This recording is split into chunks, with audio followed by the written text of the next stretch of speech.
Welcome to Rant and Rave, our first ever YouTube video. Dave, how are things, man? All good, bro. How are you?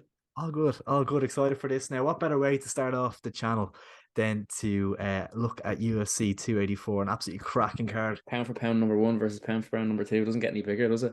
That's it, that's it. And you say that, and it's interesting. Like a lot of the kind of stuff I've seen this week leading into it is about the promotion of the card generally, and how it's not gotten enough kind of like people talking about it and stuff. And it is kind of a fair point. Like I kind of forgot that it was this week nearly. Like 100%. Yeah, exactly. It's funny you say that because I actually did as well.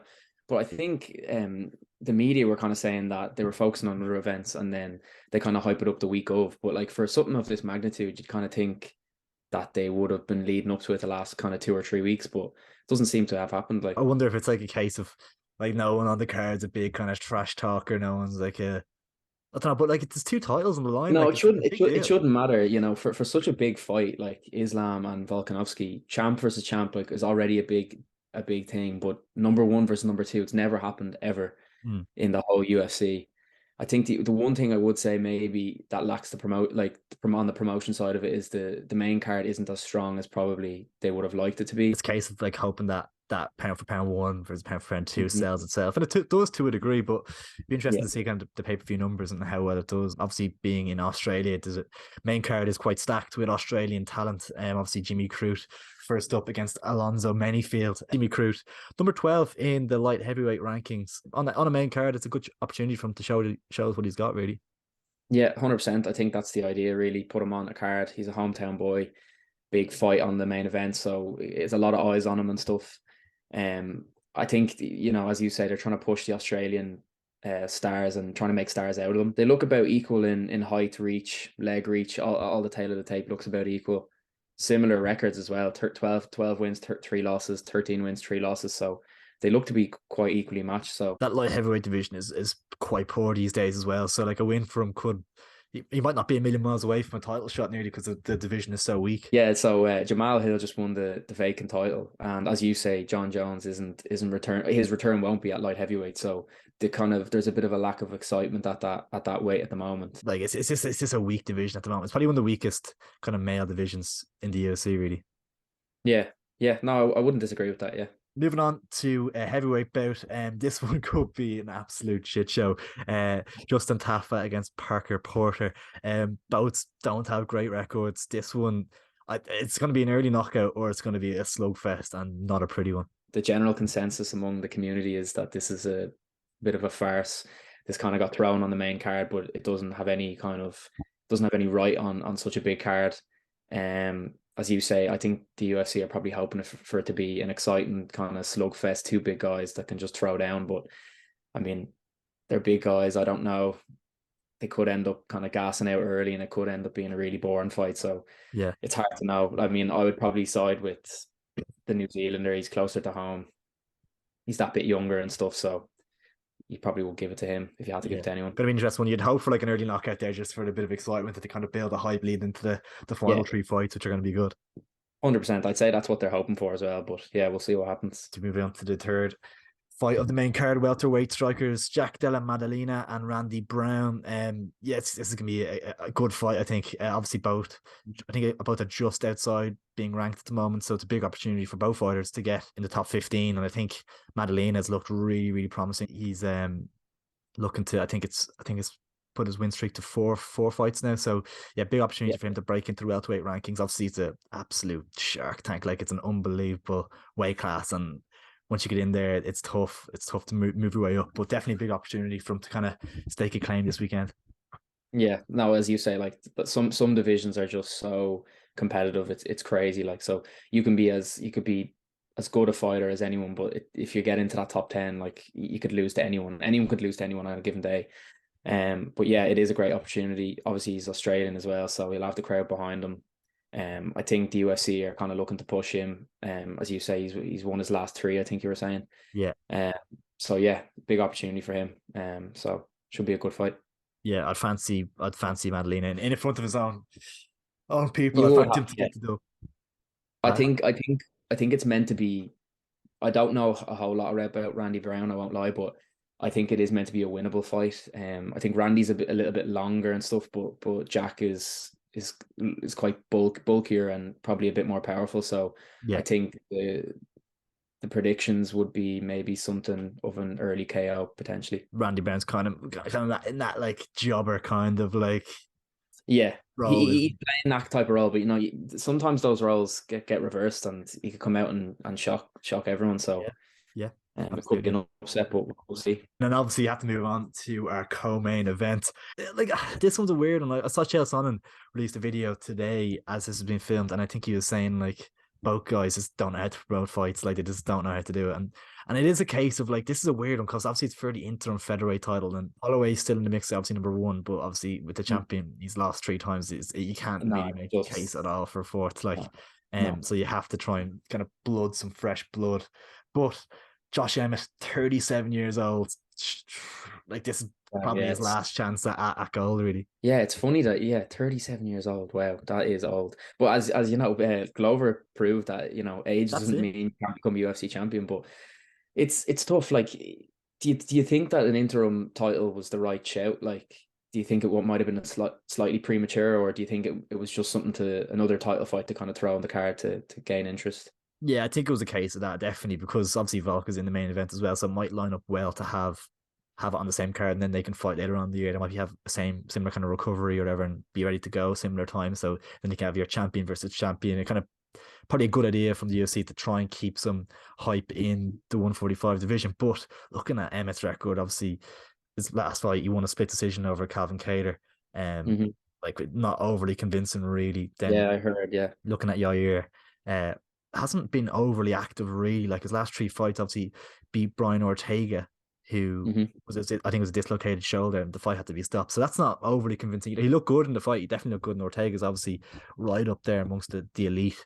But it's definitely not Yeah. overly convincing. And his previous fight, he lost to Holloway. So it's a weird title fight. Like, It is strange. As you say, like, he lost to Holloway recently, but it's just that thing, as you say, like when a champion has beaten someone three times, regardless of how close the fights were, and regardless how good Max is, and like he is right up there, number one contender or wherever he is, like you can't make a fourth fight like when it's 3-0. Like it's not intriguing for the fans because it could just easily go to 4-0, and it's just not what people want to see. no. So I think as like styles make matchups, so maybe these two guys could pose some sort of a different threat that Volkanovski hasn't seen yet, and that's what I suppose we have to hope for. But with Yair, everything that like every time he comes up or I see him fight, like I always just think about his fight against Korean Zombie, Yeah, yeah, just absolute insane yeah. fight, That was insane ridiculous. finish. Like, yeah. Like it was just, I remember seeing it for the first time and just thought like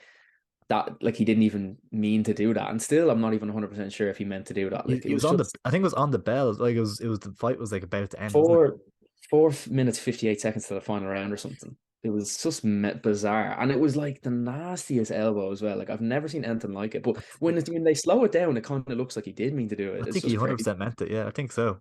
Yeah, it was I knockout of don't, the year. I think I don't think that was, he probably didn't expect to like knock him out with it. I think it was like one of those kind of throw things to throw towards the end of a yeah, fight just to see throw throw every limb like Yeah, it's just throwing shit at the wall and seeing what sticks. But yeah, it definitely stuck. Like it was an unbelievable KO. Probably one of the best KOs you'll ever see. Like. easily right up there, like right up Yeah. there. And that's Yeah. why he's just so. It feels like he's so creative. He's so good on his feet. He's a really good. Like his leg kicks and stuff are really good. And that's something I think could play a big factor in this fight. Keeping Emmett at range. Obviously, Emmett's a really hard hitter in his own right, and definitely has the ability to knock out. Yeah, you're like 100%. But I think that like the kicking could be a huge thing from just to keep him at range and kind of try and pick him off. It's hard to know. Like I think this could go into like the deep rounds. Obviously, I don't think either fighters overly made for like the 5 rounders. It's gonna be a tough challenge. I'm not sure how many times either of them have done it, but like I think that could be a tough one, and we could see something new from one of them in those later rounds. Yeah, like I think as you say, like I agree. Like I think Rodriguez he's favored for like the speed and probably the technical side of things, maybe slightly a bit more creative, maybe. And Emma is that kind of one punch he can just end it all. I think over later rounds, I think you might favor Yair because Josh is quite like he's just quite bulky and muscly, like, and I feel like has to pump a lot of oxygen to the muscles, like so. I don't know. I could see him maybe slowing down quicker than Yair, but I'm not 100% sure. Yeah. What's your prediction for that? Yeah, Jesus, it's hard. It is hard. Like, obviously, I'm not going to sit on the fence. I'm going to just say, I actually am going to go with Emmett. I think that he might just land a massive blow, and then, like, either Rodriguez won't be the same after, and Yeah. it'll end up being a formality, or it'll just be a KO and it'll be done and over with. Like, Yeah, yeah. Emmett has kind of big enough like KOs on his record. Obviously, Michael Johnson he's KO'd, Mirsad yeah. Bektik, like obviously probably gone back a little while, but still Mm. it shows he does have that against good caliber fighters as well. Whereas like you do kind of do that a little bit worried about Yair's like activity, like obviously the Ortega Holloway fight. Then he beat Jamie Stevens back in 2019. Before that, like it was quite a Mm. long time ago, and Yeah, not fighting overly regularly, really. So, yeah, I think for the division's sake, like I think the UFC would be hoping for a Yair win, yeah. for the He's the bit. He's longevity. kind of he has the look, like, doesn't he? And Yeah. he's a bit maybe considered a tiny bit more exciting Oh, potentially, but 100%, without a doubt. yeah. Yeah. So, like, yeah, the UFC might be rooting for him, but like Emma is like he's been in the game a long time. He's a bit of a veteran. This is like arguably his biggest fight of his career. So, like, he's had many a fights, but can he show up? I think he can. I think he'll stay composed, and I think he definitely can get it done. Looking forward to that. But obviously, the one we all want to talk about, the main Yeah. event of the evening, pound for pound number one against pound for pound number two, fighting for the lightweight strap, Islam Makhachev versus Alexander Volkanovski. Big challenge for both fighters. Yeah, what are your kind of initial thoughts on this one? Um, oh, there's a lot to kind of unravel with this fight, like, because there are so many kind of factors at play. Yeah, I think if you were just saying from the outset, Volkanovski is like every time I've watched him fight, like he's gotten better and better it seems, and like he just kind of just dominates people. I know he had some good fights with Max and stuff, but he still, like he still looked dominant against Max, and that third one he in had that. particular. Yeah, exactly. Like he just looked like Max had looked like he'd taken a step back, and Volkanovski had taken a step forward in his career, kind of.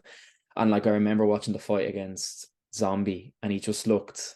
It was just outrageous. He was just like not getting hit, and he was cracking him every 2 seconds. Like Yeah, so, I do think like he's so good, Volkanovski. So it's hard to rule him out, but just looking at the size difference and obviously the dominance of the Dagestani wrestlers, like they know how to get it done, and they know how to make like world class fighters look not world class, you know what I yeah. mean? They just take them down. And so I'd be definitely leaning towards Islam. I think it'd be hard to go against them, but it's such an exciting fight. Like, Like I feel like it's one of those fights where like this is why weight classes exist. Like obviously 5'6" mm, Volkanovski, 5'10" Makachev.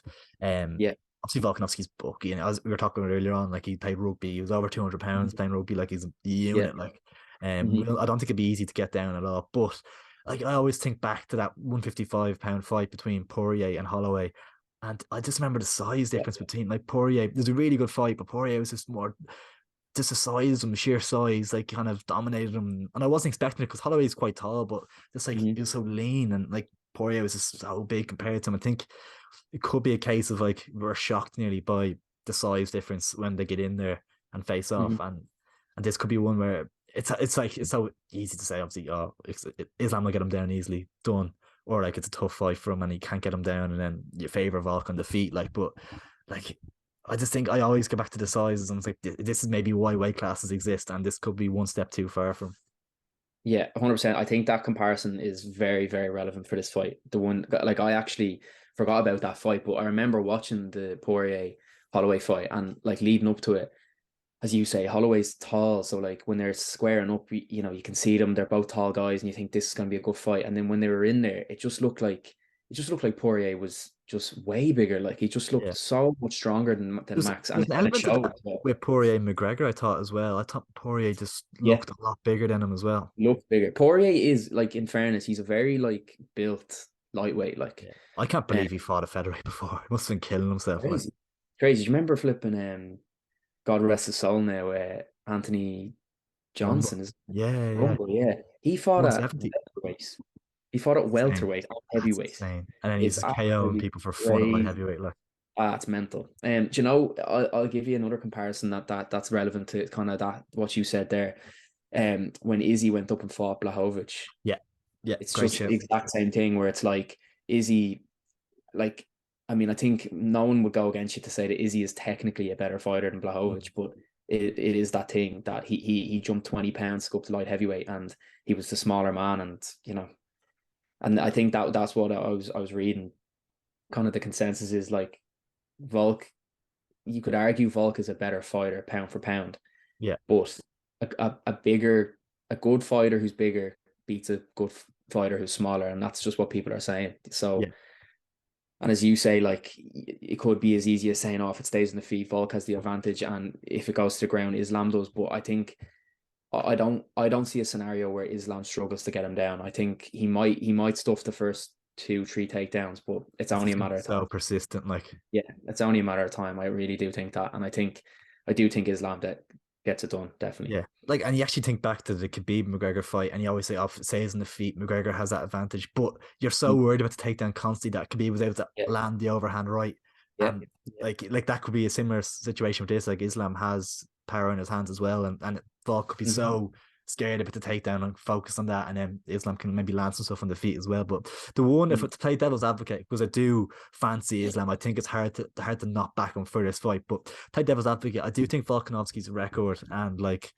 list of opponents is much stronger than Islam's. Like Islam's fights before Oliveira, Thiago Moises, Dan Hooker, Bobby Green, and then obviously Oliveira. But I thought that was a really, really poor performance from Charles on the night. Really Yeah, disappointed. Like I know obviously it's a tough fight, but I thought he was really, really poor in that fight. I think he said it himself as one of his worst performances ever. Whereas look at Volkanovski, he's beaten Holloway 3 times emphatically. Korean Zombie, Jose Aldo, Chad Mendes, like the names in that list are much more significant, I think, than what Islam has. Just to play devil's advocate and to say that Volk's like track record is more impressive. yeah. I think definitely because I think Islam, although he is champion now, he's still kind of up and coming almost. Like he kind of came out of nowhere and just took the division by storm. Yeah. And Like yeah, I think he didn't fight anyone before that Oliveira fight that like there's no, people there he could have fought like a Chandler, a Poirier, or someone like that just to yeah, earn that fight, but he kind of went from Bobby mhm, Green to the title fight, which is a bit of a jump.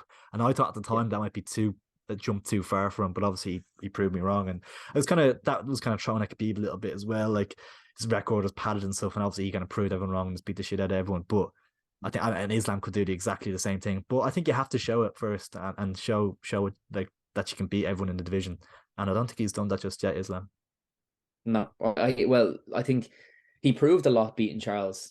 That kind of what would you even call it? Like there was no kind of it wasn't a questionable win No, whatsoever. He looked dominant, and I think what is crazy though, as you say, because he hasn't fought like the Poiriers of the division, the Gaethjes, the Chandlers, these guys that are in the top 5 consistently for the last few years. He hasn't fought these guys, and like he's slotted in now at pound for pound number 2. I think it's a little bit abrupt, as you say. He could go possibly. prove us wrong. He could go and batter like Volkanovski and batter a few of the top 5, and then just be one of the most dominant champions in the UFC. But Yeah, I think like you can't. It's a bit premature to put him at pound for pound number 2 just after beating Charles. Like yeah, I think yeah. that's Whereas potentially a little Volk, bit Volk has earned his right to do it. Like he's clean that division, cleaned it 100%. up. Like, yeah, Yeah, he yeah, has. Yeah, no, he's looked like the few fights I've watched, the last few fights he's fought, like he's looked unstoppable. Like he really looks like such a force to be reckoned with. So I think there's and obviously Islam's loss on his record. Like he has 2 losses on his record. One was a not he got knocked out in the UFC. So like I mean, it's proven that he can be caught. I know any man can be caught, but I think like the fact that that has happened, we've all seen it. It's like it's almost when I was watching Khabib, it was like this thing where you're like, because he was undefeated and he was so dominant, like he couldn't even imagine him getting flat line KO'd. Like I think yeah, we all thought it could happen against certain people, but like at the back in my view, like I could never have imagined him just KO'd on the canvas. Like whereas Islam, that's happened to him in the UFC, so people have seen that. He knows that that's happened, so it could be in the back of his head as well. So like yeah. it's always a possibility. 100%. And I always just think back to like I never saw Usman getting KO'd or anything. Like that was No, like no, like that that, was like a champion, crazy. so dominant. Like Crazy. Yeah, exactly. And like even in a fight like that where Usman was dominating the fight, like, and it was almost like Edwards had calling it a day. He thought like, I'm happy enough to lose a decision. yeah, Obviously, that's not what was going through his head, considering he ended up landing that head kick, which was unbelievable. But he looked mentally defeated when he was sitting on it, still going into the 5th round. yeah. So it's crazy. Anything can happen. That's it. That's it. Well, Guys, there you have it, our UFC 284 preview. An absolutely outstanding card coming up this weekend. Really, really looking forward to it. Thank you so much for tuning in to the first ever video on the Rant and Rave YouTube channel. Plenty more to come as well. And make sure to like and subscribe as well. Dave, an absolute pleasure, my friend. Yeah, pleasure as always, Ross.